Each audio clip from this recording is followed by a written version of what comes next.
Egito, uma das maiores civilizações do mundo antigo.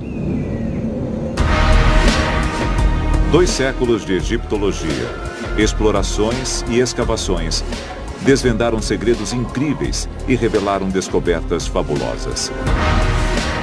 Agora, através de técnicas de última geração e de pesquisas mais recentes, essas descobertas estão sendo revistas e reexaminadas.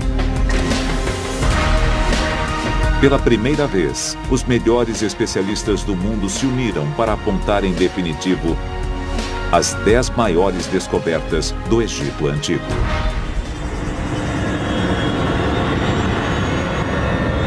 O Egito na História. Se você quer ganhar dinheiro com a internet e melhorar sua qualidade de vida, clique no link da descrição e saiba como.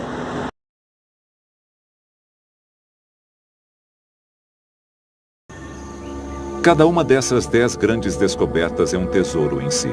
Mas não é só isso. Elas são chaves de acesso para uma das civilizações mais extraordinárias que o mundo já conheceu.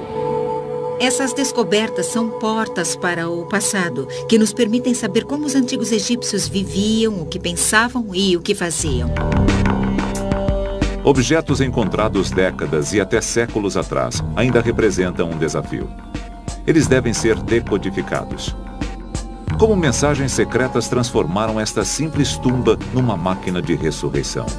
As próprias cenas e as palavras inscritas nas paredes das tumbas são como códigos de computador ou um manual de instruções. O que há por trás da onda de violência que profanou as tumbas mais belas do Egito? Sem dúvida era crime organizado. Grupos de homens organizados e bem estruturados. Por milhares de anos, os egípcios fizeram construções numa escala sem igual. Como eles o fizeram? Não se sabe, ao certo, como pessoas com ferramentas simples e muito suor conseguiram erguer um monumento tão impressionante. Durante 3.000 anos, sua cultura resistiu às muitas invasões, sobrevivendo a todos os seus rivais. Os egípcios tinham um senso de cultura tão forte, uma história tão longa, que na realidade mudaram mais seus invasores do que foram mudados por eles. Eles criaram uma superpotência que dominou durante mais tempo que qualquer outra da história. Agora, a ciência, a tecnologia e as pesquisas mais recentes irão revelar a vida e a mentalidade dos egípcios. O Dr. Zahi Hawass é o maior arqueólogo do Egito atualmente e é o guardião de todas as antiguidades egípcias. Trabalhando com uma equipe de cientistas renomados e percorrendo o país de uma ponta a outra, ele irá nos guiar através das maiores descobertas do Egito. Vamos levá-lo numa aventura da qual você jamais esquecerá. A primeira descoberta revela o equipamento engenhoso que levou o Egito a se tornar uma das maiores civilizações da antiguidade. Esta descoberta foi um milagre. Ela mostra o talento dos egípcios. E, surpreendentemente, esse avanço tecnológico está guardado em uma embarcação. Barco do faraó Khufu. Há mais de 4.500 anos, o faraó Khufu ordenou a construção da Grande Pirâmide. O que ele enterrou sob ela é tão impressionante quanto a própria pirâmide. O mais impressionante nesta descoberta é como os egípcios, 4.600 anos atrás, construíram este barco incrível. O barco de Khufu é o artefato mais extraordinário do mundo. Seu comprimento equivale a 13 andares de altura. Ele tem 1.200 peças e foi montado com pedacinhos de madeira e uma espécie de costura. O sítio em Gizé foi escavado muitas vezes. Mas essa descoberta ocorreu por acaso. A descoberta aconteceu totalmente por acidente. Muitas grandes descobertas sempre acontecem por sorte. Foi em 1952. O arqueólogo Kamal El-Malak estava supervisionando a limpeza de uma área ao lado da Grande Pirâmide. O lado sul da pirâmide estava completamente coberto de detritos e fragmentos de pedra, e eles começaram a limpar a área. Quando estavam limpando, eles encontraram placas de calcário enormes, cuidadosamente assentadas. Curioso, El-Malak fez um pequeno buraco numa delas. Quando aquele homem olhou ali dentro, ele me disse: senti o cheiro de história. Ele descobriu 41 blocos enormes de calcário que pesavam entre 17 e 20 toneladas. Eles cobriam um fosso profundo com mais de 30 metros de extensão. Mas foi o conteúdo do fosso que deixou os egiptólogos empolgados. Uma pilha enorme de madeira, cordas e remos revelou do que se tratava.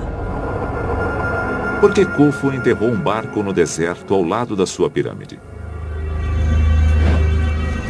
A resposta nos mostra como os egípcios viam a morte e o que o faraó acreditava que fosse lhe acontecer. A pirâmide abrigaria seus restos mortais, mas sua alma partiria. Ela seria transformada. Khufu era soberano e Deus. Portanto, quando morreu, tornou-se um com o Deus Sol. Subindo ao céu, o faraó se uniria a Ra, o Deus Sol. Unificados, eles fariam a jornada diária do Sol, atravessando o céu. E segundo a crença egípcia, seriam levados num grande barco. Essa ideia fazia todo sentido para os egípcios, porque eles pensavam no trajeto de barco não voando pelo céu, mas sim percorrendo os rios que cercavam todo o seu mundo.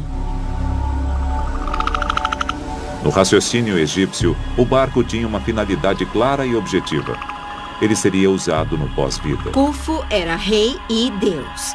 E, portanto, ao morrer, além de passar a usar o barco para ir e vir visitando as pessoas, o mais importante é que ele e o Deus Sol seriam um só. O barco de Khufu foi feito para transportar seu mestre pelos céus. Ele tem um papel religioso vital, e isso é sinal de outra coisa. Do fato de que os barcos e a água estavam no coração da vida no Antigo Egito. O barco de Khufu é um testemunho fabuloso da importância do Nilo no Antigo Egito. Barcos significam o Nilo, e o Nilo era o Egito. Os egípcios dependiam do Nilo para comida, água e irrigação, mas, acima de tudo, dependiam do Nilo para movimentar-se de um lugar a outro. O Nilo liga o norte e o sul do Egito. Os egípcios comercializavam com outros povos através do Nilo. A riqueza trazida pelo rio foi o que propiciou o crescimento da sua civilização. O Nilo foi o fator mais importante para os egípcios na construção da sua seleção, e por isso podemos dizer sobre os egípcios que o Nilo construiu o Egito Antigo. Tesouros de ouro e joias vinham da Núbia, no extremo sul. O granito duro com o qual foram erguidos os mais belos monumentos do Egito percorria centenas de quilômetros pelo rio, vindo de Assuã. Os faraós enviavam expedições comerciais à terra de Punt, milhares de quilômetros ao sul. O comércio fluvial trouxe vastos recursos ao país, permitindo aos faraós do Egito construírem um império. A importância dos barcos no Antigo Egito está evidenciada em murais espalhados pelo país. Mas a arte não foi capaz de detalhar a engenhosidade das técnicas usadas para construir naus tão grandes. Para os arqueólogos, a descoberta de um barco de verdade, perfeitamente conservado pelo modo como foi enterrado, é como uma cápsula do tempo. Pelas bordas, a madeira parecia que havia acabado de sair do estaleiro, sem que um segundo se passasse nos 4.500 anos seguintes. Os arqueólogos puderam investigar a antiga tecnologia de construção de barcos como se estivessem presentes 45 séculos atrás. Cada uma das 1.200 peças do casco foi feita à mão. Você tem um quebra-cabeça bastante complexo de encaixe das próprias placas. Cada peça se encaixa individual e exclusivamente na peça acima, abaixo e nas laterais. Mas o mais extraordinário é como essas peças estão unidas. Os egípcios não usavam pregos ou coisa parecida na construção dos barcos. sem parafusos, nem rebites ou cola. Este barco foi montado com fibra vegetal. Trata-se de uma forrageira chamada Alpha Grass, comum em todo o Egito. São gramíneas de fibra longa e muito grossa, mas esfregadas juntas de uma forma especial, elas formam uma corda muito resistente, porém flexível. Restauradores criaram um modelo do barco numa escala de 1 para 100. Foi assim que eles usaram as cordas para juntar as peças e montar o barco. Incrível! O desenvolvimento dessa técnica deu aos egípcios uma vantagem sobre outras culturas. Na época em que o barco de Khufu foi construído, em grande parte do mundo se pensava apenas em escavar canoas de tronco.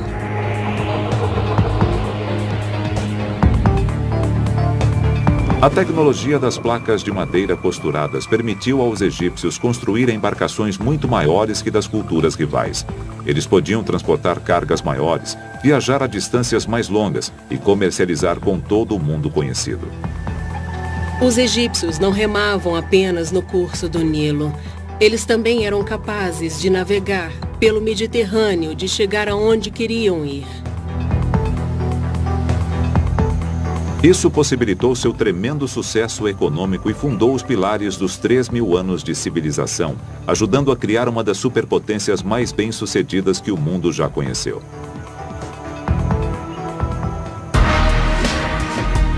O barco de Khufu é a primeira das 10 maiores descobertas do Egito, porque os barcos animaram o nascimento de um império. A riqueza trazida pelos barcos superdimensionados financiou a construção de obras superdimensionadas.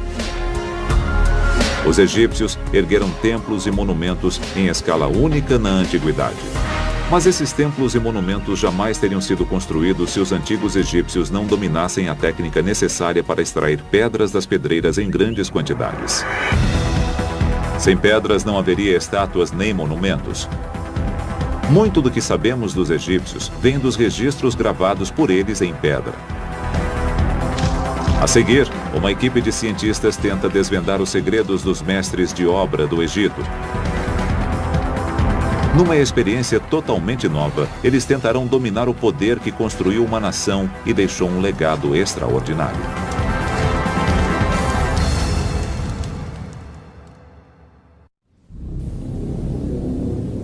As maiores descobertas da egiptologia nos permitem vislumbrar uma grande civilização que perdurou por 3.000 anos. Seu legado inclui uma série de construções tão imensas e perfeitas que nos inspiram até hoje. Cientistas estão tentando descobrir como os egípcios conseguiam extrair blocos enormes de pedra das pedreiras, como o do obelisco inacabado, usando nada além de mão de obra. Eles o ergueram no local como prova para nos mostrar como os egípcios cortaram um obelisco.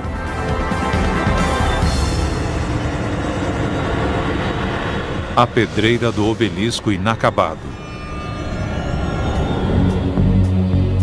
O obelisco inacabado pesa mais de 1.000 toneladas. Mais do que 500 picapes grandes. Ele está localizado na antiga pedreira de granito em Aswan, no Alto Egito. O obelisco nunca foi retirado da pedreira. Arqueólogos já tentaram entender por que, depois de tanto trabalho, ele foi abandonado. Se terminado, teria 10 andares de altura. Decorado com imagens e hieróglifos, ele teria sido um componente vital no conjunto de um templo. O obelisco era o símbolo de ligação entre o rei e o Deus Sol. Obeliscos são peças de uma precisa tecnologia espiritual. Para os egípcios, o obelisco era um símbolo do sol, era um raio do sol, portanto era uma espécie de condutor de energia. Funcionando como um para-raio espiritual, os obeliscos coletavam e canalizavam a energia dos céus. Ele tem de ser uma peça única de pedra. Se quebrasse, significaria que o raio do sol seria quebrado e o poder de Deus seria partido. Por isso, quando os engenheiros descobriram uma rachadura no obelisco em Aswan, ele foi abandonado. Foi um golpe de azar para os antigos egípcios, mas um golpe de sorte para a ciência moderna. Uma coisa em arqueologia que é quase tão importante quanto o sucesso é o fracasso. Indícios no próprio obelisco e ao seu redor revelam como os antigos trabalhadores das pedreiras extraíam pedras enormes. Com uma máquina fotográfica de 1000 toneladas, ele oferece um instantâneo de um trabalho em realização 3.000 anos atrás. A partir de um experimento totalmente inédito com indícios do obelisco inacabado, os cientistas pretendem demonstrar como isso era possível. Começamos a descobrir coisas incríveis que enriqueceram nosso conhecimento sobre os obeliscos pela primeira vez. Adel Kelani passou a vida investigando antigas técnicas de extração em pedreiras. Este é um bom exemplo de rachaduras naturais nas camadas de granito. Localizá-las antes de iniciar o trabalho é muito importante. O granito tem falhas naturais onde a rocha já enfraqueceu. Identificando essas falhas, os antigos engenheiros podiam iniciar o processo de separar a pedra do leito de rocha. Ficava mais fácil cortar a pedra porque, embora fosse necessário quebrar alguns pedaços, contava-se com um plano de fraqueza para separar a pedra com maior facilidade. Numa segunda fase, os trabalhadores batiam com trituradores manuais de pedra para desgastar a pedra.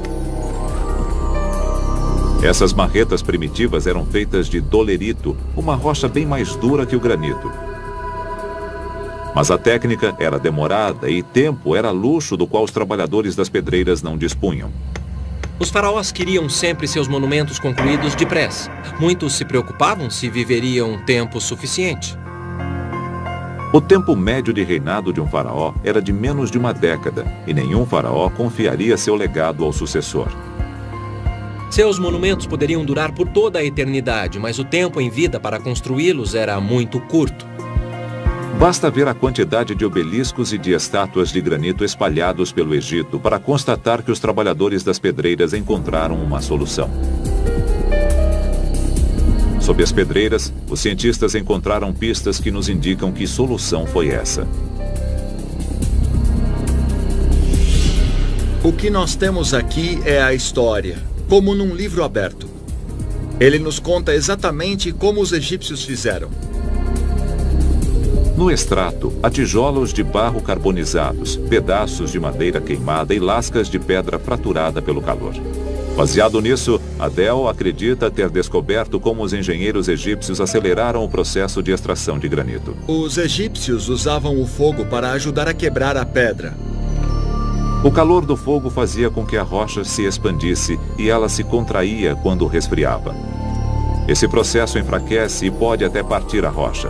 Teoricamente, se conseguiam controlar esse processo, os egípcios poderiam separar grandes blocos de granito. Mas Adel não havia testado sua teoria até agora. Estou ansioso para ver o resultado porque é uma nova descoberta. Exatamente como os antigos engenheiros, Adel escolhe uma falha na rocha.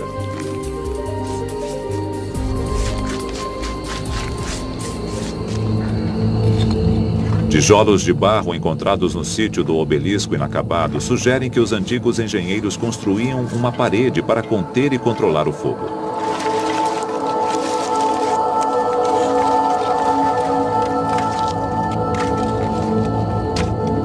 O fogo aumenta a temperatura da rocha para 426 graus. Ela se expande provocando o estresse. Após 1 hora de calor intenso, Adel pode se aproximar com segurança. Em segundos, a água derruba a temperatura em 85%. A rocha rapidamente se contrai. Está quente, muito quente. Mas qual foi o efeito do calor? Adel agora pode testar se a rocha enfraquecida pelo fogo é mais fácil de quebrar do que uma outra fratura não aquecida.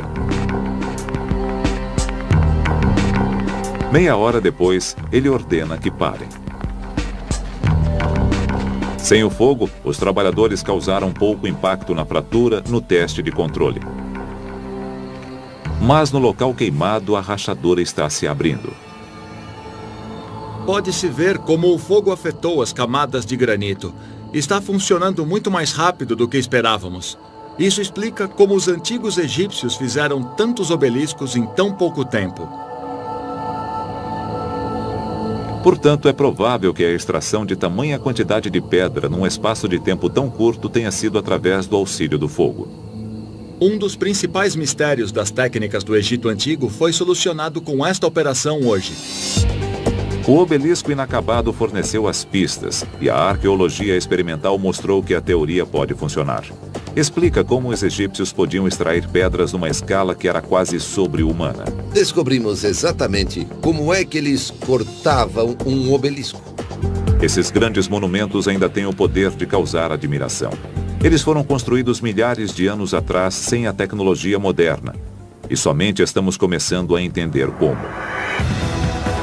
Mas a terceira descoberta nos leva além da tecnologia aos mestres construtores egípcios, os homens que criaram um dos mais famosos marcos da história.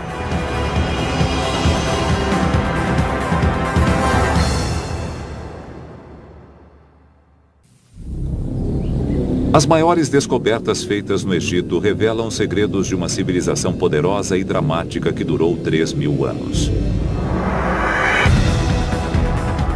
Os antigos egípcios criaram alguns dos monumentos mais impressionantes do mundo, e o mais impressionante de todos é a Grande Pirâmide. A terceira descoberta é sobre as pessoas que a construíram. Não se sabe bem como foi possível erguer um monumento tão impressionante apenas à custa de muito suor e usando ferramentas simples. Agora, a ciência está prestes a revelar a resposta para esse mistério.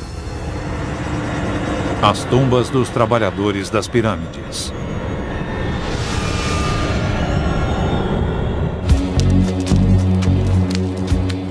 Até pouco tempo, a visão que se tinha do Egito era de faraós e nobres comandando gigantescos exércitos de escravos. Mas novas descobertas mudaram essa imagem. Elas mostraram que havia uma hierarquia social sofisticada e benefícios aos trabalhadores numa sociedade caracterizada por operários, representantes de sindicatos, chefes e executivos.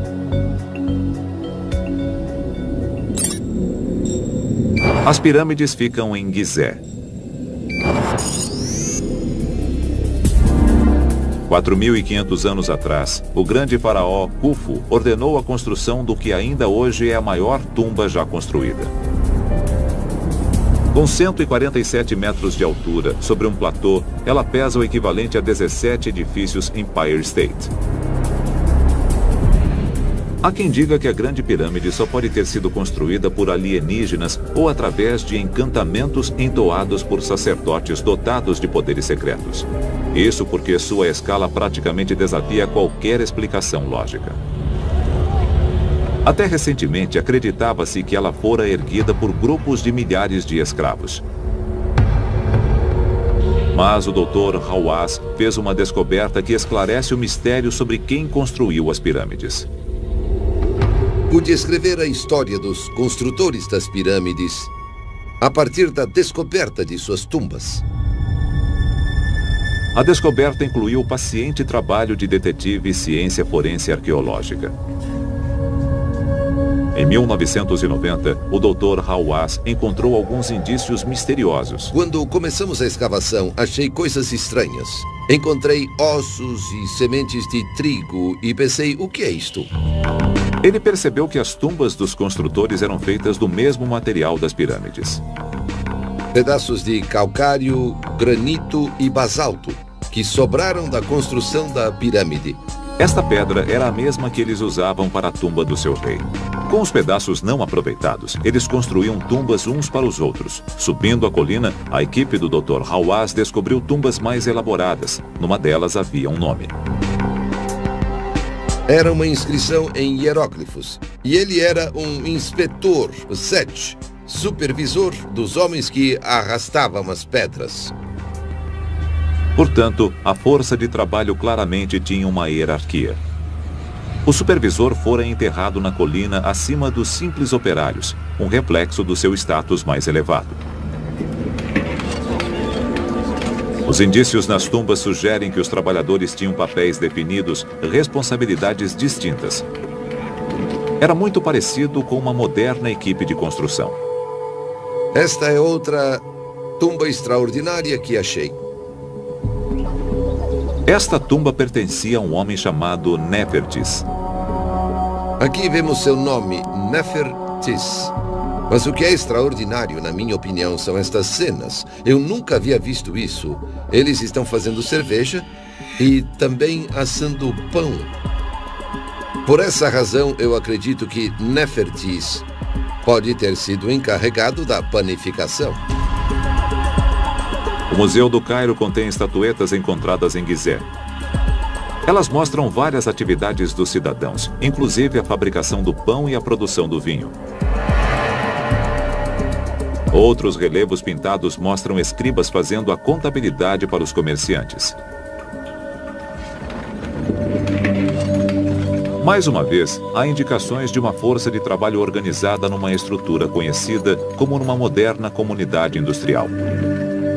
E eles parecem ter sido valorizados e bem cuidados.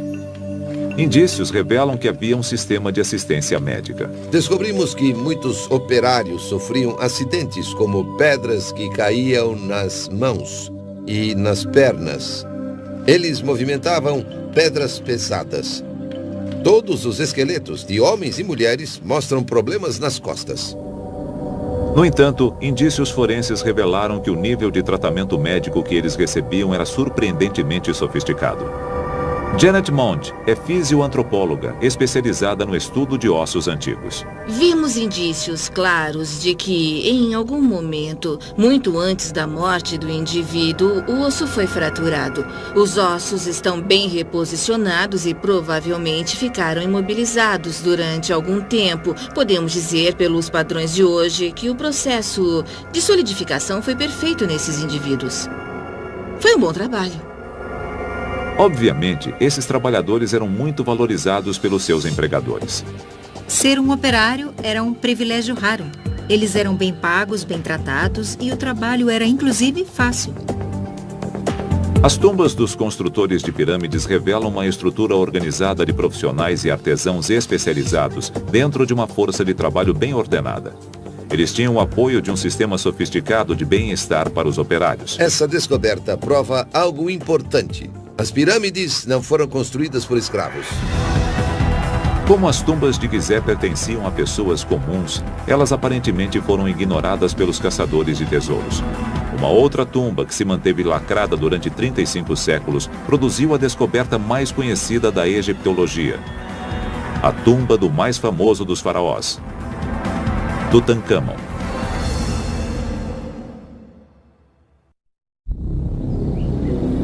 O Antigo Egito é uma das civilizações de maior duração ao longo da história. E foi governada pelos reis mais poderosos. Estas são estátuas de homens de verdade. Quem e como eles eram? Arqueólogos estão tentando descobrir a resposta na tumba do faraó Tutancâmon. Este não é o ícone para uma estátua, é o ícone do mundo todo. Quem era o homem por trás da máscara dourada? O tesouro de Tutancâmon.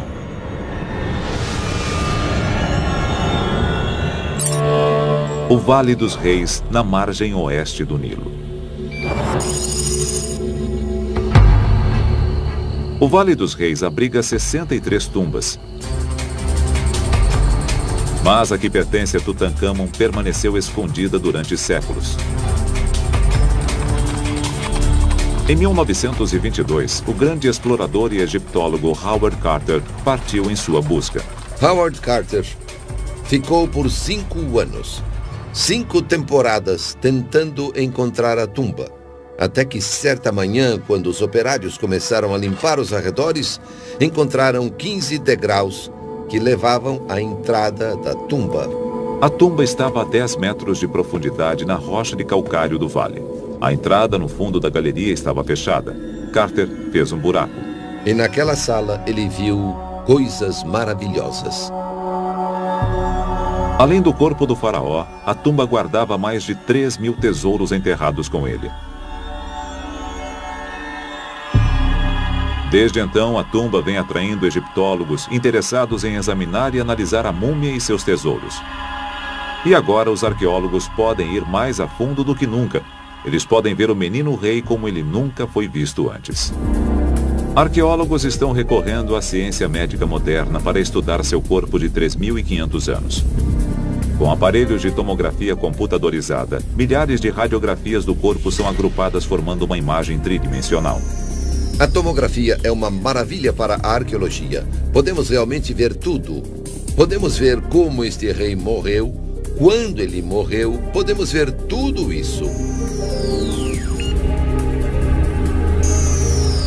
Os especialistas estão investigando um misterioso orifício na nuca de Tutancâmon. Seria esse o ferimento que o matou? Se você olhar o crânio, vai constatar que existe um buraco na nuca. É uma lesão grave nas vértebras superiores e até a base do crânio, no forame magno, onde eles se conectam. O ferimento é condizente com uma lesão sofrida pela vítima de uma agressão. Esse orifício levou à conclusão que o menino de ouro foi assassinado. Mas o jovem rei teve mesmo uma morte violenta? Pode haver uma pista no antigo processo de mumificação. A mumificação é tão antiga quanto o próprio Egito. Ninguém sabe ao certo por que os antigos egípcios passaram a mumificar os mortos, mas presumivelmente, como as pessoas e animais que morrem no deserto ressecam-se naturalmente, os egípcios teriam constatado que eles ficavam perfeitamente preservados. A primeira coisa que os egípcios faziam era desidratar o corpo, e para isso utilizavam um tipo de sal chamado natro. Sem ele, era impossível mumificar. O natro funciona como os sachês de sílica gel usados hoje em dia para evitar umidade nos equipamentos eletrônicos. O natro é uma mistura de sal e bicarbonato de sódio, e ele age retirando todo o líquido do corpo. Aí se produz uma múmia. Mas certos órgãos contêm água em excesso para serem mumificados como são. Os órgãos deixados no corpo apodreceriam e explodiriam. Portanto, o passo seguinte seria remover os órgãos e o cérebro. Eles decepavam a cabeça e a escavavam, deixando o crânio vazio. Poderia o ferimento na cabeça ser consequência do processo de mumificação e não uma lesão que o matou? Na Universidade da Pensilvânia, Janet Mond estuda as tomografias da múmia de Tutancâmon. Quando o ferimento ocorre antes da morte do indivíduo, e sendo em geral no osso ou no tecido, constata-se uma certa regeneração na sobrevida.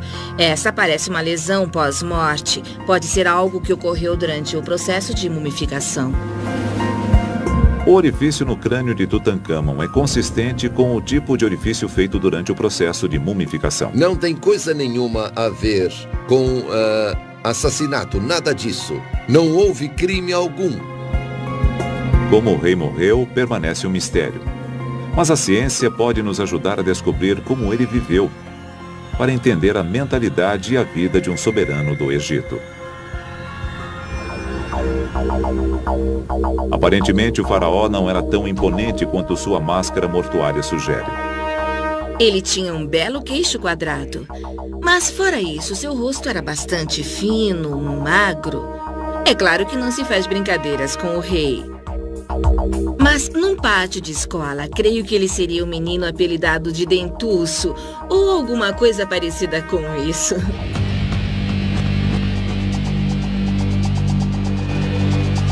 As tomografias mostram que Tutancâmon tinha dentes salientes, contrariando sua famosa máscara.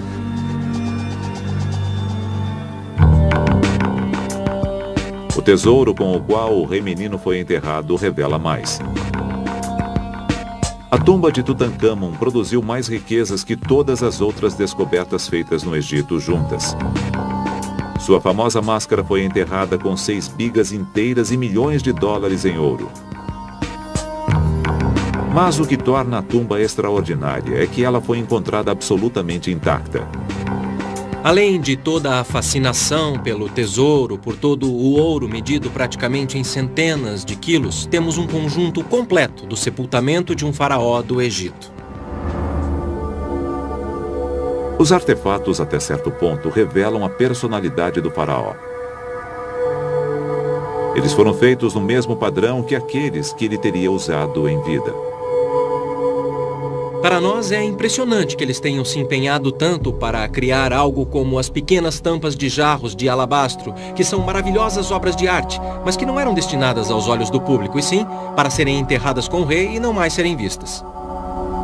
O tipo de artefato e o cuidado com o qual foram feitos nos dão uma ideia de como Tutankhamon viveu. Os egípcios acreditavam que a pós-vida se parecia muito com esta vida, só que melhor, e que se deveria levar tudo consigo. Os objetos que Tutankhamon queria em sua tumba e no pós-vida eram aqueles dos quais havia gostado em vida. Sabemos que ele gostava em especial de um jogo chamado Senet, porque foi enterrado não só com uma mesa-tabuleiro de Senet de tamanho normal, mas também com uma pequena versão portátil feita de marfim deste tamanho. Tutankhamon foi o regente supremo de uma superpotência. Estes artefatos nos lembram de sua infância e talvez nos deem uma ideia sobre sua personalidade. Se a descoberta de Carter mostrou ao mundo o faraó, a ciência moderna está nos revelando o homem. Novas investigações dos artefatos da tumba e da múmia de Tutankhamon provavelmente trarão à luz mais detalhes sobre o verdadeiro ser humano por trás da máscara.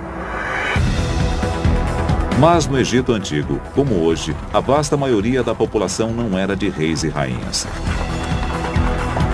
Trabalhadores, homens e mulheres comuns formavam o coração de uma nação. Através da próxima descoberta, egiptólogos podem vislumbrar essas pessoas, os cidadãos do Antigo Egito.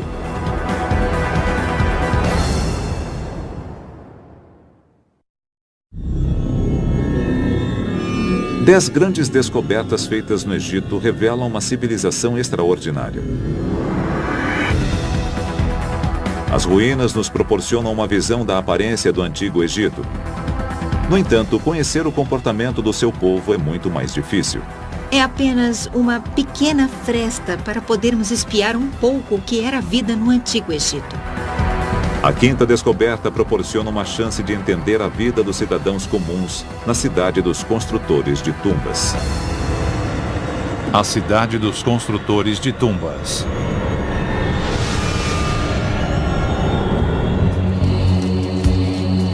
A cidade de Deir el-Medina proporciona uma visão rara do dia a dia no Egito Antigo. Ela ficava na margem oeste, no Nilo. As ruínas de uma cidade egípcia inalterada são uma descoberta rara e muito valiosa.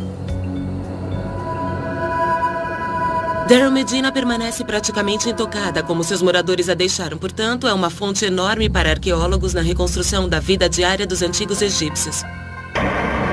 Ela permaneceu porque foi construída com pedras. A maioria das outras cidades do Antigo Egito ocupava a planície inundável do Nilo e era feita de tijolos de barro que se decompõem com água. O mais espetacular e uma sorte no caso de Deir el-Medina é que ela tenha sobrevivido. Ela abrigava 280 pessoas e foi erguida numa localização improvável, em meio ao deserto, 1 hora a pé do Vale dos Reis. Isso leva os arqueólogos a acreditar que ela foi erguida propositalmente para abrigar as pessoas que trabalhavam no vale. Eles eram encarregados das obras, da construção e também da decoração das tumbas dos reis no vale. Aparentemente, cada família ocupava uma casa própria de um pavimento. Esta é a porta de entrada de uma casa e creio que este homem era um dos supervisores e também uma pessoa muito influente. Artesãos, ourives e construtores de tumbas tinham status elevado numa terra em que a maioria da população trabalhava duro e por muitas horas na lavoura. Os operários tinham um emprego até que bastante confortável e, ao que tudo indica, eles trabalhavam de 2 a cada 3 dias. Ganhavam peixe e vinho em ocasiões especiais e provavelmente gostavam do seu trabalho. Além de construir as tumbas dos faraós, os habitantes de Deir el-Medina construíram também as suas. E examinando o trabalho artístico nas paredes, arqueólogos começam a juntar as peças das vidas dos que moravam ali. Podemos aprender muito sobre o dia a dia através das tumbas de Deir el-Medina. A produção artística mostra uma movimentada comunidade de indivíduos prósperos e bem-sucedidos. Mas as pinturas nas paredes revelam como os moradores dos vilarejos queriam ser vistos e não como eram de fato. Estudando as tumbas, analisando os monumentos, nós vemos que eles estão no seu melhor, com as melhores roupas, vivendo uma vida ideal. Mas era uma idealização. Mas existem outros indícios que fornecem pistas sobre a vida particular dos cidadãos. Todo tipo de coisa acontecia, coisas que eles não queriam necessariamente que se soubesse. As pistas estão por toda parte. Os penhascos em volta da cidade eram de calcário, e qualquer pedaço que se soltasse numa placa como esta era uma superfície para escrita em potencial. E esse potencial foi plenamente explorado pelos moradores de Deir el-Medina. No Antigo Egito, isto equivaleria a um bloco de anotações. Podia-se, por exemplo, simplesmente se abaixar e apanhar uma pedra do chão e pronto. Material para escrever. As lascas, conhecidas como óstraco, eram usadas para documentar anotações oficiais e particulares também. O fato de que os óstracos eram usados para a troca de mensagens entre amigos fornece aos especialistas uma visão única do que antes era desconhecido nos registros arqueológicos. Podemos ver como eram os verdadeiros egípcios quando estavam à vontade. Os óstracos revelam como eles passavam seu tempo livre. Gostavam de beber e, obviamente, gostavam de fornicar e adoravam fofocar. Pelos óstracos, podemos reconstruir como era a vida 3.000 anos atrás. Como eles viviam, tudo sobre eles está escrito aqui, no calcário. Os indícios encontrados em Deir el-Medina revelam que seus moradores não levavam uma vida muito diferente da nossa. Esta descoberta nos revela pela primeira vez não as coisas sobre reis e rainhas que sempre sabemos, mas nos falam das pessoas comuns, da vida das pessoas comuns. Mas eles viviam entre as tumbas dos mortos. O povo egípcio era muito espiritualizado e acreditava que, do além-túmulo, os mortos continuavam influenciando todos os aspectos da vida.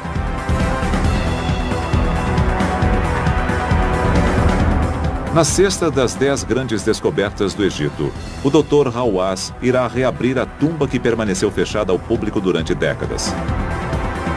Ele revelará o que para os egípcios era um supercomputador mágico com 274 metros de comprimento.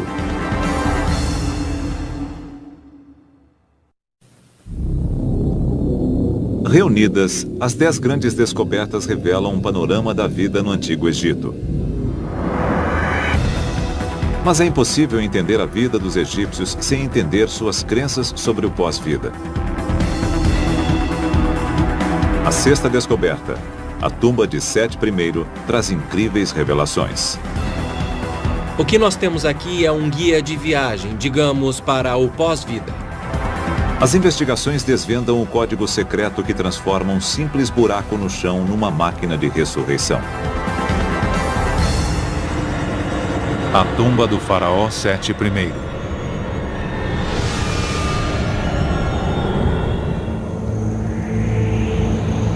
O Vale dos Reis contém 63 tumbas. Uma das maiores é a do faraó Sete I. Ela fornece um tesouro de informações sobre o comportamento dos antigos egípcios com relação ao pós-vida. A tumba de Sete I é realmente uma das mais extraordinárias que temos no Vale dos Reis. A tumba de Sete fica no Vale dos Reis, na margem oeste do Nilo. No final do verão de 1817, um explorador italiano chamado Giovanni Belzoni chegou ao local.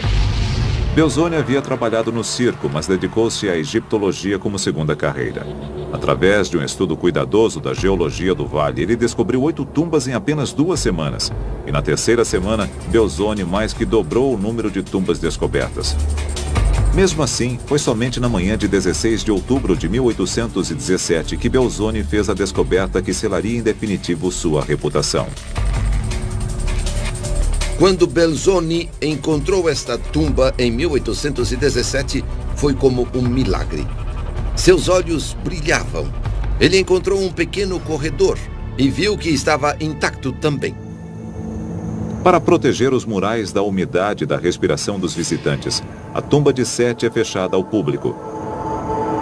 Mas como chefe do Conselho de Antiguidades do Egito, o Dr. Hawass é a única pessoa no mundo com poder para permitir sua abertura. Vou levá-los agora por um grande motivo. Mostrar ao público que esta tumba é a mais fantástica.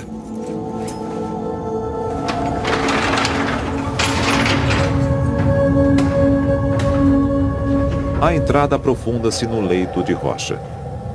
A tumba foi escavada na rocha a uma profundidade de mais de 100 metros. Ela contém algumas das obras de arte mais espetaculares do Antigo Egito. Todas as superfícies são pintadas. O que tira o fôlego da gente é não só a beleza das formas, mas também as incríveis cores vivas que são usadas. Esta é uma das cenas mais belas, mostrando o relacionamento entre Sete I e a deusa Maat. É extraordinário como em todas as cenas, como podem ver, ela o está abraçando, mostrando que o apoia e o abençoa para que ele parta para o após-vida. Os arqueólogos estão analisando as obras de arte para entender melhor o que os egípcios acreditavam que aconteceria com o faraó após a morte. Esta é uma das poucas tumbas do Vale dos Reis que conta como a própria tumba endeusará o faraó. O embasamento para isso tudo está na crença dos egípcios de que Ra, o deus Sol, atravessava o céu trazendo vida à terra. Mas à noite, ele viajava ao submundo para lutar contra os demônios que ameaçavam a terra do Egito. Esse ciclo tinha importância vital para os antigos egípcios.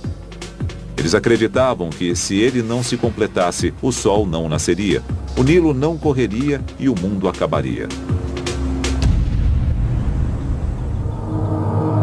A tarefa de Sete após a morte era juntar-se ao Deus nessa luta.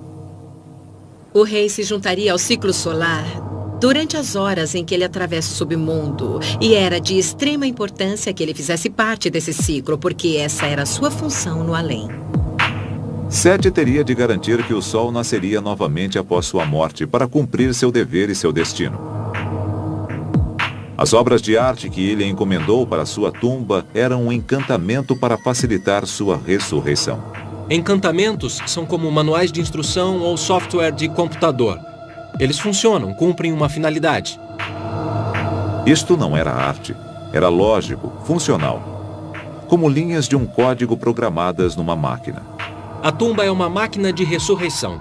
Ela funciona, ela cumpre um propósito. As cenas em si e as palavras inscritas nas paredes desta tumba são como um código de computador ou um manual de instruções. A arte codificada revela como os egípcios consideravam o misticismo e a magia. Era real. Se você acredita em magia, uma varinha mágica não é diferente de um martelo. Ela é uma ferramenta, tem uma função, serve a um propósito. Agora nós estamos onde a tumba termina. Aqui as imagens nas paredes representam o paraíso. O deus Osíris reina no paraíso. As pinturas mostram claramente Sete encontrando e se juntando ao Deus. Como poderia Sete estar com Osíris no paraíso se exatamente no mesmo momento estava no submundo combatendo os demônios? Para os egípcios, fazer duas coisas ao mesmo tempo não era um problema. Os antigos egípcios eram espertos quanto ao pós-vida, acreditavam em múltiplas tarefas. A filosofia religiosa do Egito permitia que seus deuses e faraós estivessem em muitos lugares ao mesmo tempo. Mas temos que entender que o ponto de vista racional, o ponto de vista lógico, é uma criação da mente ocidental que veio da Grécia Antiga. Os antigos egípcios, em lugar de verem as coisas como contradições, encaravam-nas como dois lados da mesma moeda. A tumba de Sete é uma pista do quanto a visão de mundo do Antigo Egito era diferente da que temos hoje. Eles tinham muitas crenças que achamos estranhas, como faraós que se tornam deuses, almas que estão em dois lugares ao mesmo tempo e objetos e imagens que têm poderes mágicos reais e práticos. Eles veneravam seus deuses em templos que estão entre os maiores da história. A 7ª descoberta revela que o Antigo Egito foi construído numa escala maior do que se imaginava e que suas conquistas mais impressionantes ainda podem estar enterradas.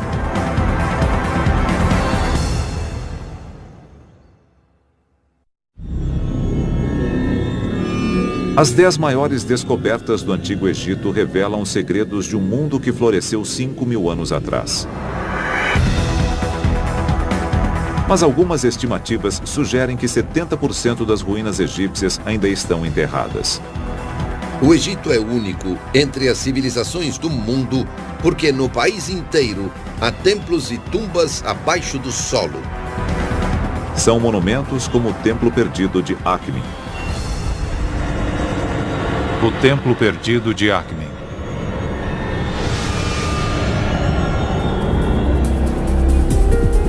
Algumas teorias sugerem que os antigos egípcios construíram monumentos muito maiores do que se pensava. O Templo Perdido de Akhmin provê indícios dramáticos que reforçam essa teoria. O Egito é famoso pelas pirâmides próximas a Gizé, ao norte. Os vastos complexos dos templos de Luxor, no sul, também são muito procurados por visitantes. Mas novos indícios sugerem que os egípcios construíam em escala colossal por todo o país. O Egito Central é um território pouco conhecido dos turistas e mesmo para muitos egiptólogos. Esta pode ser mais uma grande atração turística do Egito no futuro. Poderia esta área pouco conhecida abrigar o maior templo já descoberto? Akhmin fica no Egito Central, 320 quilômetros ao sul do Cairo. Aqui existem indícios de um templo gigantesco, mas ele está enterrado sob a cidade moderna. É muito difícil para os arqueólogos trabalhar nos povoados egípcios, porque um bom lugar para se viver no passado ainda o é hoje, e há pessoas morando no local.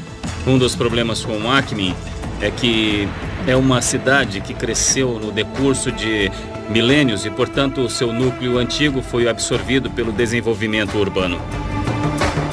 Mas o desenvolvimento de uma cidade moderna também tem suas vantagens. O processo de escavar fundações pode revelar o passado.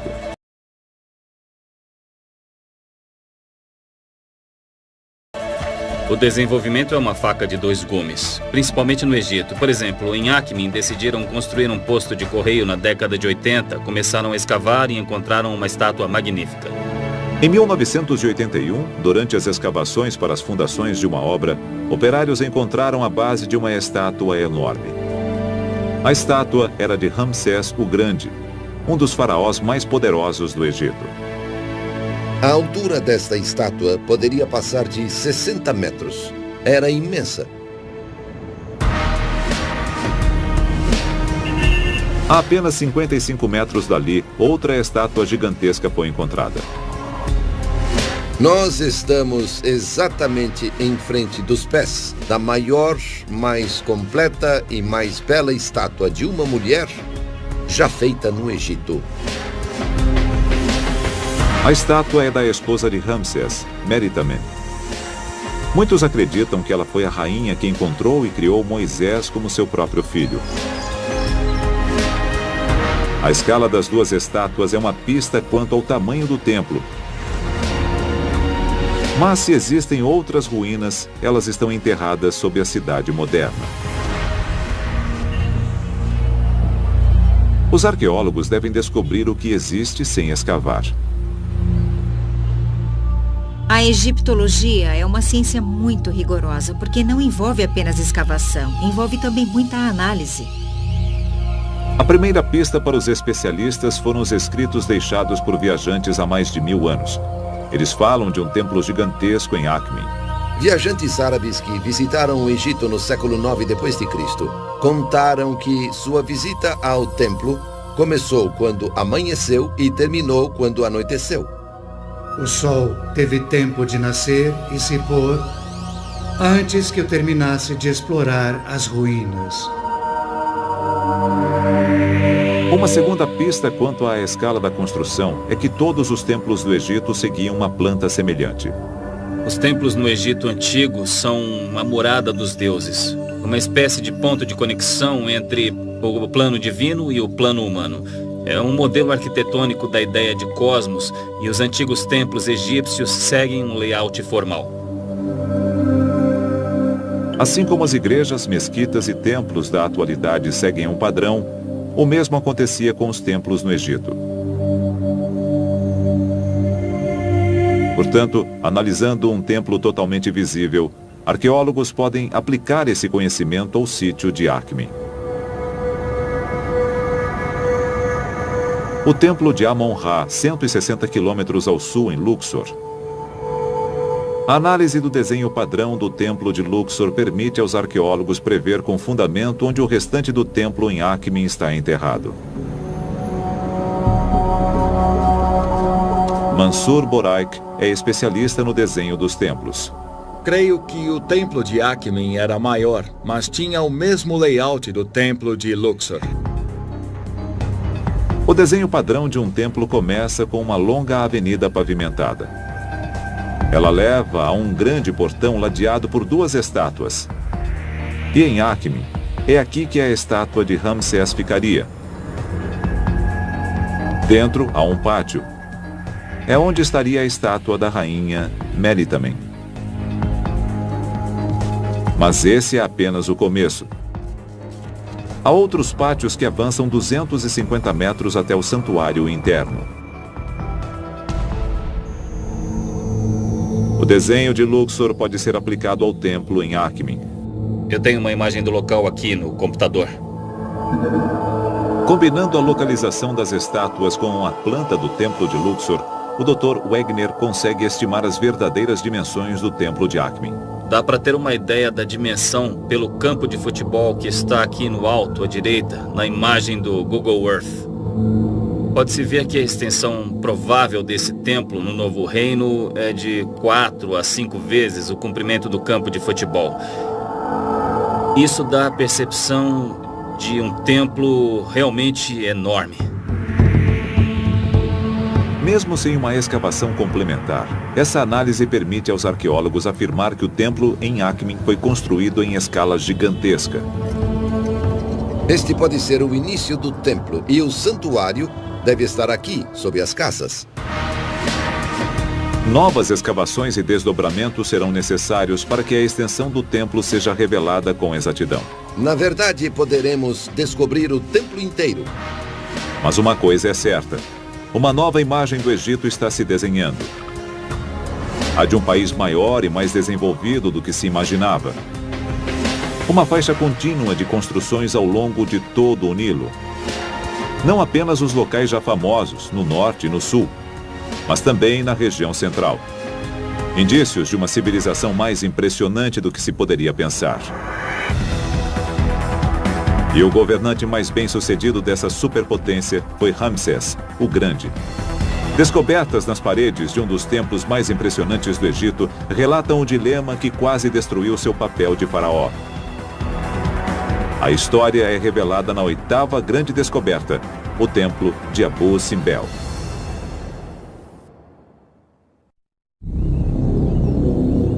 Das tumbas aos templos, os mistérios do Antigo Egito vêm encantando o mundo há séculos.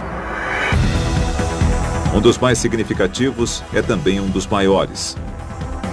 Com as 4 estátuas de Ramsés o Grande ladeando a entrada, é o templo de Abu Simbel. O epítome do ego de Ramsés, por assim dizer, ou da sua divindade, a natureza espetacular das suas conquistas é com certeza Abu Simbel. O grande templo de Abu Simbel.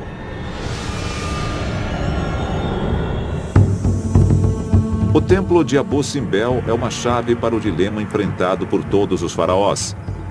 Como reinar ao mesmo tempo como homem e como Deus. Os murais nos contam a história de como o grande faraó Ramsés II chegou muito perto de falhar em sua missão. Abu Simbel fica no sul do Egito, próximo à fronteira com o Sudão atual. Há 4 estátuas gigantescas cortadas na rocha, e cada centímetro das paredes do templo está coberto com ilustrações dos triunfos do faraó.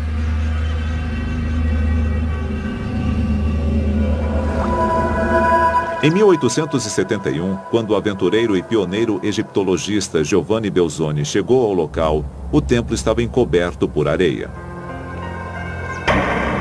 Belzoni pôs-se a trabalhar retirando milhares de toneladas de areia, mas cada balde retirado era substituído por mais areia que deslizava da duna. Quando estava quase desistindo, ele encontrou uma solução simples para o problema aparentemente impossível. Molhada, a areia ficaria no lugar. O plano foi um sucesso. Após 4 anos de trabalho árduo, ele finalmente encontrou a entrada do templo, tornando-se o primeiro homem em séculos a adentrá-lo. O templo de Abu Simbel era um monumento ao maior construtor, guerreiro e faraó do Egito, Ramsés II. Ramsés II foi um dos grandes reis. Ele governou o Egito Antigo durante 67 anos e transformou o país num museu aberto para expor suas conquistas. Mas a análise dos murais e das estátuas revela o duplo papel de um faraó do Egito. Sua função primaz era defender a nação. Ele é o grande guerreiro, o herói único que defende o Egito de todos os seus inimigos. O segundo papel envolve a religião. O papel do faraó no âmbito humano não é apenas ser o líder dos devotos ou o intermediário entre a humanidade e os deuses. O rei tinha um pé no mundo divino e outro no mundo humano. A autoridade e o poder do faraó dependiam de seu desempenho nesses 2 papéis. Mas Ramsés foi tão bem sucedido como rei guerreiro que ficou sem ter contra quem lutar, minando sua posição como governante. Os relevos do templo ilustram esse dilema. A história começa com uma batalha, a Batalha de Kadesh. Ramsés II lutou uma batalha importante, que foi a Batalha de Kadesh contra os hititas. Isso está escrito no templo. Durante a primeira parte do reinado de Ramsés, o Egito estava em guerra contra um vizinho poderoso, os hititas. Os hititas governavam um império que se estendia do norte da Turquia até a Síria. Entre eles e os egípcios ficava a cidade de Kadesh. Os relevos nas paredes contêm o registro completo mais antigo de um combate militar. O Dr. Mohammed El-Bial estuda a brutalidade da batalha. Aqui, a figura mostra os egípcios batendo e punindo os hititas. Veja, estão batendo com muita força. Foi um choque de superpotências. O que torna Kadesh tão diferente é que foi realmente um choque de superpotências. Ramsés deparou-se com todo o exército hitita e todos os seus aliados no campo de batalha. E na verdade isso era relativamente raro no mundo antigo, 2 grandes exércitos se enfrentando no campo de batalha. Os relevos de Abu Simbel ilustram uma batalha violenta na qual foram usadas as armas mais avançadas da época.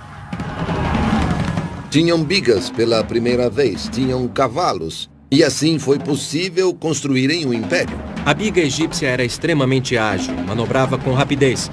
E podemos dizer que equivalia a um míssil atual. Era como o F-16 da antiguidade. Os combates com bigas incluíam corridas a 50 km por hora contra o inimigo, lançando o número máximo de flechas para forçá-lo a recuar. Ataques cerrados e violentos. Eles se aproximavam, disparavam as setas e, a seguir, numa manobra veloz, saíam de alcance até poderem atacar novamente. Ramsés afastou os hititas e defendeu seu país com sucesso. No 21º ano de seu reinado, ele assinou um tratado de paz com o Império Hitita. Sem batalhas para lutar, Ramsés não podia preencher a função de guerreiro como faraó. O que fazer quando não se tem mais inimigos? Ramsés estava diante de um problema político. Abu Simbel revela a solução que Ramsés encontrou. E ele resolveu isso partindo para o extremo oposto e enfatizando seu papel religioso. Como não podia mostrar que era um guerreiro porque não havia mais contra quem lutar, ele podia dizer, eu sou um Deus vivo. Ramsés declarou sua divindade. A essa altura, Ramsés pôs ambos os pés no mundo divino e tornou-se um deus vivo 24 horas por dia. Os egípcios passaram a ser governados por um deus vivo. Abu-Simbel tornou-se um templo não apenas para os deuses, mas para o próprio Ramsés como um deus. Ramsés II construiu o templo para si mesmo, como um deus, para ser adorado. Aqui nós chegamos ao santuário, ao local mais sagrado, onde Ramsés II lançou um desafio e se colocou entre os outros deuses. Ele tem a sua estátua no santuário, como as outras estátuas dos 3 maiores deuses do Egito. Ele é um deles, é igual a eles. Foi um golpe político de mestre. Foi a fachada perfeita de Deus vivo para um homem já velho e frágil. E nada sabemos sobre suas faculdades mentais. Ele ainda conseguia enxergar, estava cego, simplesmente não sabemos. O templo de Abu-Simbel revela os 2 aspectos mais importantes da função de um faraó: defender o Egito e comungar com os deuses. Revela como Ramsés resolveu o problema do sucesso total no primeiro aspecto, o de defensor, para tornar-se um deus vivo. A penúltima descoberta entre as 10 maiores continua a história dos grandes faraós nos anos após sua morte. É uma história turbulenta de crime organizado, roubos, assassinato e terrorismo sancionado pelo Estado, revelando os mistérios das múmias reais desaparecidas.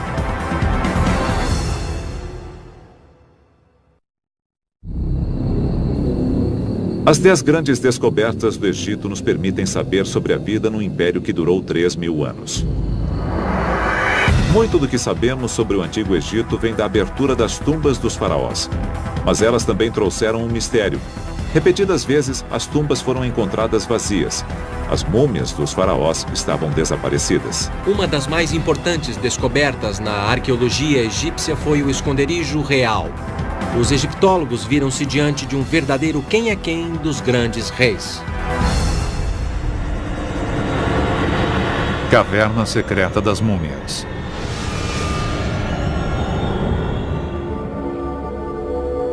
A descoberta do esconderijo das múmias reais desaparecidas dá uma visão do estado político egípcio no auge do seu poder. É uma história de crime organizado e terrorismo sancionado que quase destruiu a nação. Os indícios estão localizados na margem oeste do Nilo. O Vale dos Reis contém 63 tumbas de alguns dos maiores faraós do Egito. Quase todas as tumbas foram encontradas vazias, sem os tesouros e as próprias múmias. Mas, a cerca de 5 quilômetros do Vale dos Reis, há um outro desfiladeiro. Nele não há tumbas e acreditava-se que ali também não havia segredos. Mas em 1980, um pastor estava procurando uma cabra perdida. Numa fenda a meio caminho subindo um dos penhascos, ele encontrou a entrada de uma caverna. E quando ele encontrou um corredor de uns 60 metros, escavado na rocha. Dentro dele estava o conteúdo de mais de 50 tumbas, inclusive as múmias de alguns dos maiores faraós da história. Para resolver o enigma e descobrir por que as múmias estavam ali, os arqueólogos tiveram de analisar a situação política e social do Egito há 3.000 anos. A seca e as lutas internas entre facções políticas rivais estavam levando o país à anarquia. Todos esses problemas, a questão ecológica, política, as invasões estrangeiras levaram ao colapso do sistema, quando um sistema de governo complexo, que só conseguiria enfrentar uma ameaça por vez, vê-se diante de muitas delas ao mesmo tempo, esse sistema não aguenta e tudo começa a desmoronar. A sociedade começou a ruir. A população viu-se diante da fome e da miséria. A necessidade de ouro levou as pessoas aos lugares onde sabiam que ele seria encontrado, as tumbas dos faraós. À noite, as pessoas entravam e ficavam procurando pelas múmias Elas invadiam as tumbas e quebravam tudo. Esses atos de sacrilégio nasceram do desespero. Uma vez que o limite entre a civilidade e o caos é cruzado, nada, nem a crença nos deuses, nem o temor do sacrilégio e da condenação eterna irá evitar o roubo das tumbas e a violação dos templos. Mas não foram atos praticados por criminosos esporádicos. Sem dúvida era crime organizado. Grupos de homens organizados e bem estruturados, inclusive com uma espécie de hierarquia interna. O roubo das tumbas tornou-se uma atividade econômica, de fato. Isso criou um dos primeiros exemplos de crime organizado da história. Literalmente todos entraram no negócio de roubar tumbas. Todos estavam envolvidos, desde os mais altos escalões do governo, que não participavam diretamente dos roubos, mas faziam vista grossa e recebiam sua parte. Mas havia alguns sacerdotes do templo de Luxor que ainda se consideravam guardiões da religião egípcia, dos templos e das tumbas dos faraós. E eles resolveram salvar e esconder as múmias. Eles queriam proteger os reis. Levaram todas as múmias e as enterraram aqui, longe de todos. E nunca revelaram esse segredo. O fato de os sacerdotes salvarem as múmias permitiu aos cientistas estudar os restos mortais de alguns dos governantes mais poderosos da antiguidade. Fechando os olhos e recuando milhares de anos no tempo, podemos imaginar este rei vivo. Após sua descoberta, as múmias foram levadas para o Museu Egípcio no Cairo, onde estão guardadas em condições estéreis. Entrando nesta sala, cheia de cadáveres, podemos reagir sentindo medo, rindo, chorando, sorrindo. Mas através da ciência, pela primeira vez, estas múmias falarão conosco. O mais interessante é o que não está aí. Os faraós eram enterrados com tesouros incalculáveis, mas nenhuma das múmias foi encontrada com algo de valor. Examinando os sarcófagos violados, nós podemos constatar que o ouro e outras joias preciosas foram sistematicamente retirados de alguns deles. Isso fornece indícios para uma teoria da conspiração de alto nível. Se alguém está roubando uma tumba no meio da noite com medo de ser morto ou atingido pelos deuses, vai fazer isso às pressas, com medo, e vai agarrar tudo aquilo que puder e fugir. Mas os objetos foram retirados dos corpos metodicamente. Isso sugere que foi obra dos próprios sacerdotes. As mesmas pessoas que salvaram as múmias retiraram as últimas peças de ouro e joias que ainda restavam. Embora os sacerdotes tenham salvado e também roubado as múmias, eles deixaram para a ciência um legado valiosíssimo. É uma faca de dois gumes, porque podemos dizer que eles fizeram uma boa coisa, escondendo as múmias num lugar secreto e as protegendo desse jeito, mas eles também as roubaram. As investigações da ciência forense revelam a vida real dos grandes faraós. Mas desta descoberta podemos também entender um pouco sobre a sociedade no Egito Antigo. Uma sociedade à beira da anarquia. Quando a nação desmoronou, outros impérios rapidamente tiraram vantagem. E o Egito sofreu centenas de anos com invasões. Mas em vez de ser destruída, a cultura egípcia era tão forte que os invasores acabaram adotando os costumes e crenças do seu novo lar.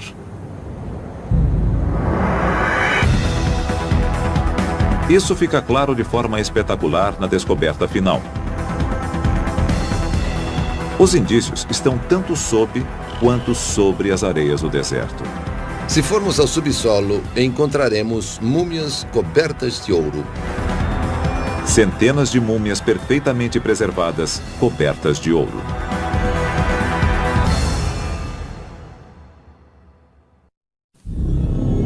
Há séculos, a antiga civilização egípcia vem cativando a imaginação dos cientistas, arqueólogos e aventureiros. Agora, liderado pelo Dr. Zahi Hawass, um grupo de especialistas selecionou as 10 grandes descobertas que nos contam sobre essa civilização extraordinária. Mesmo no seu declínio final, a antiga cultura egípcia criou algo que milhares de anos depois inspiraria a admiração. Um campo de múmias ainda intocado. Se você escavar ao redor, à direita, à esquerda, em qualquer lugar, você vai acabar encontrando múmias. Vale das Múmias Douradas. No decorrer de sua história, o Egito foi atacado por muitos impérios. Os indícios mostram que a cultura egípcia teve força para resistir e perdurar. A cultura egípcia, a sociedade egípcia, as crenças religiosas egípcias conquistaram os conquistadores. Oásis de Barraria, no deserto ocidental. A primeira pista de que esta área é incomum está na própria areia. Ossos e crânios estão espalhados pelo vale. Os restos de esqueletos são de cadáveres enterrados. Eles foram escavados por animais selvagens, um sinal dos segredos que se escondem sob a areia. A descoberta não foi feita por um aventureiro ou arqueólogo. Inclusive, o descobridor não podia sequer falar. A descoberta aconteceu por acidente. Em 1994, um asno se perdeu no deserto. Quando o dono foi procurar o animal, encontrou-o empacado, olhando para um buraco no chão. Ele olhou dentro do buraco e viu as múmias. Eu vim para cá e começamos a escavação. Foi como um sonho. A descoberta de tantas múmias intocadas é uma dádiva incalculável para a ciência moderna. Nos primórdios da arqueologia egípcia, muitos cemitérios foram escavados pelos primeiros arqueólogos, mas os corpos, os ossos e as múmias foram descartados, ficaram dispersos. Os primeiros exploradores muitas vezes descartavam as múmias na sua busca por tesouros. As múmias se perderam de uma forma que choca os arqueólogos modernos. Foram usadas até como combustível para cozinhar. As múmias encontradas em Barraria oferecem um recurso raro, não contaminado e preservado. Temos toda uma população, geração após geração, no mesmo lugar. 2000 anos atrás, o Egito foi invadido pelos romanos que se espalharam pelo país. As múmias enterradas no vale são desses romanos. Elas datam de 300 a.C. O Egito era visado porque era um dos países mais ricos do Mediterrâneo. Ele tinha todo o ouro da África, tinha cereais, tinha todos os recursos do faraó. Seria uma joia da coroa de qualquer império. Os povoados foram destruídos com o tempo. Mas o estudo das múmias revela que nada conseguia destruir a cultura egípcia. Os egípcios tinham um senso de cultura tão forte, uma história tão longa, que na realidade mais mudaram seus invasores do que foram mudados por eles. Estas são múmias de romanos, mas eles foram enterrados conforme a cultura egípcia.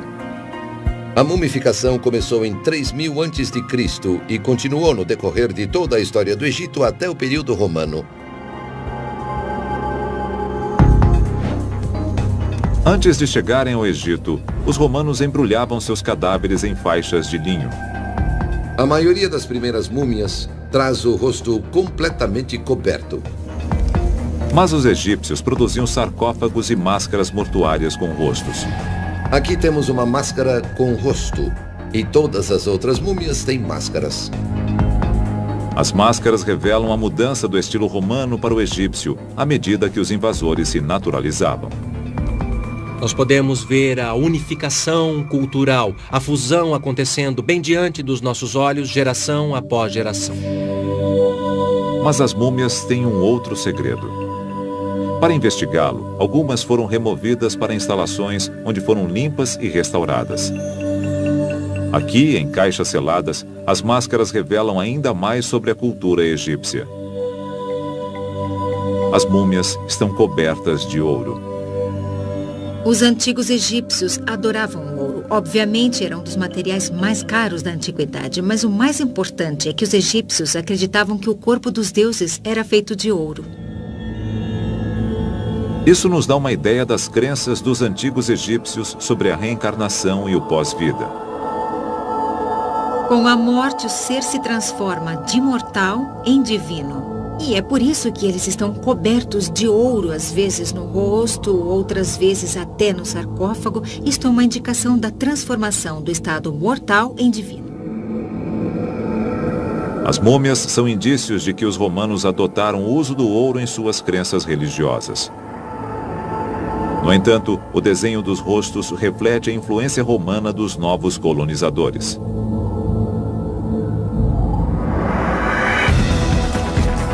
As múmias douradas demonstram a fusão do faraônico e do romano numa nova civilização egípcia.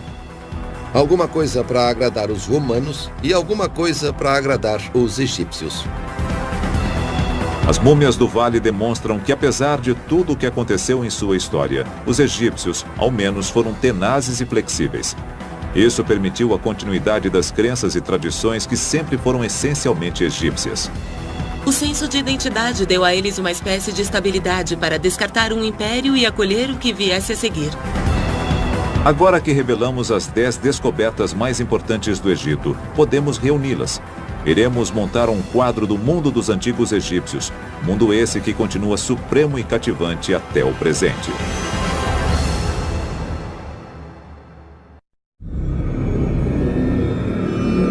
As descobertas do Antigo Egito vêm ocorrendo no transcorrer de centenas de anos de aventuras e explorações. Dos primeiros aventureiros às análises científicas, cada descoberta lançou uma nova luz sobre essa civilização que teve início 50 séculos atrás. Os antigos egípcios foram simplesmente o povo mais fascinante e interessante do mundo antigo. Mas a egiptologia traz mais que fascinação para os acadêmicos e cientistas. Ela tem uma ressonância que afeta o mundo moderno, mesmo no presente. O legado do Antigo Egito continua vivo 2000 anos após o colapso da sua civilização. Eles estão nas origens de muitas tradições culturais que consideramos nossas, inclusive nos Estados Unidos e na Europa. Um dos legados mais importantes dos egípcios para o mundo moderno é a ciência da medicina.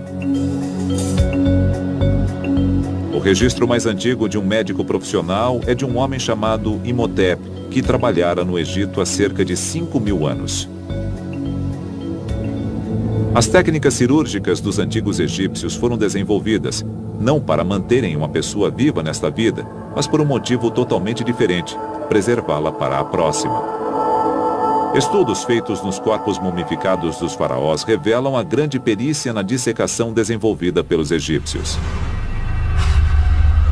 Uma mumificação bem feita era um processo complicado que envolvia a cuidadosa retirada de alguns órgãos chaves sem afetar o corpo em si.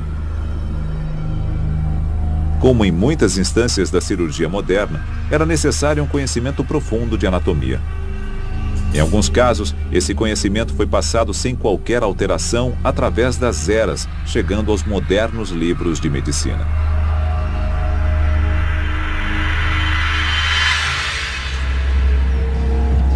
E a medicina não está sozinha no seu débito para com os antigos egípcios.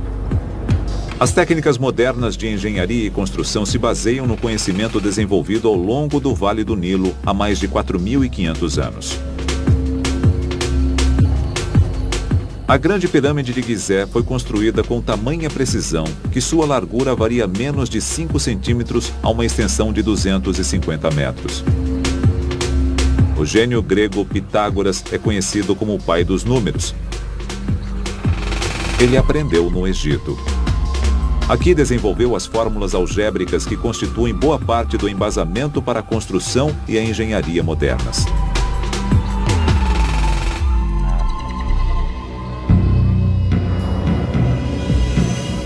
Quanto mais os cientistas estudam o mundo dos antigos egípcios, mais revelam o quanto devemos a essa civilização. A busca por novas descobertas continua a cada dia. Depende das novas gerações tentar descobrir se há algo a mais desse tipo ainda a ser descoberto, mas é uma maneira empolgante de se fazer essa busca. Uma nova área de investigação está localizada no Vale dos Reis. Da tumba de Sete I aos tesouros de Tutancâmon, o vale produziu muitas das descobertas mais importantes sobre o Antigo Egito. Mas ele ainda pode conter outros segredos.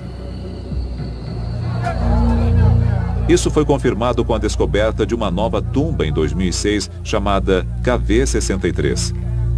Muitos cientistas acreditam na existência de outras tumbas a descobrir no vale. Creio que nem todos os túmulos dos faraós foram encontrados. As oportunidades ainda estão lá. Os textos registram um número muito maior de faraós do que o número de tumbas encontradas. E isso é o mais estimulante, porque é uma validação da teoria. Novas análises científicas vêm revelando maneiras de iniciar a busca por novas tumbas. Os arqueólogos sugerem que os antigos egípcios sondavam a fraqueza natural das fraturas na rocha para facilitar a escavação de novas tumbas. Portanto, encontrando a zona de concentração de fraturas e extrapolando a tendência, o construtor de tumbas a acompanharia com muita sorte por todo o caminho, quase em linha reta. Richard Parizek está sondando essas fraturas no Vale dos Reis. Esta é uma zona de concentração de fraturas e podemos constatar que o padrão das fraturas é bastante evidente. Se os engenheiros da antiguidade escavavam ao longo das fraturas milhares de anos atrás, então as fraturas são bons lugares para se procurar por uma nova tumba hoje. É uma orientação para a busca. Pode-se dizer que ao sair procurando, inclua isto como parte da sua técnica. Só o tempo dirá se esse enfoque irá produzir uma descoberta tão extraordinária quanto a múmia do rei Tutancâmon. Mas numa coisa os arqueólogos concordam: há mais descobertas a serem feitas. As futuras gerações terão uma ideia diferente das 10 maiores descobertas e sua importância, graças aos métodos científicos que continuam evoluindo na arqueologia. Conforme os cientistas seguirem os passos de pioneiros como Carter e Belzoni, novas descobertas continuarão existindo. Nunca se sabe que segredos se escondem sob as areias do Egito.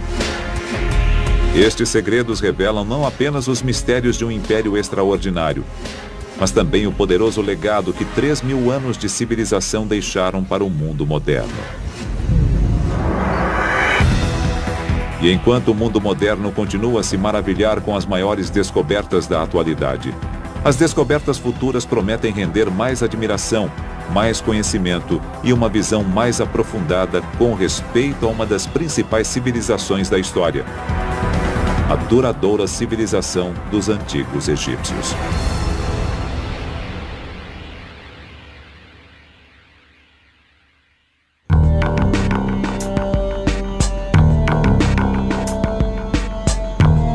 Versão brasileira, DPN Santos.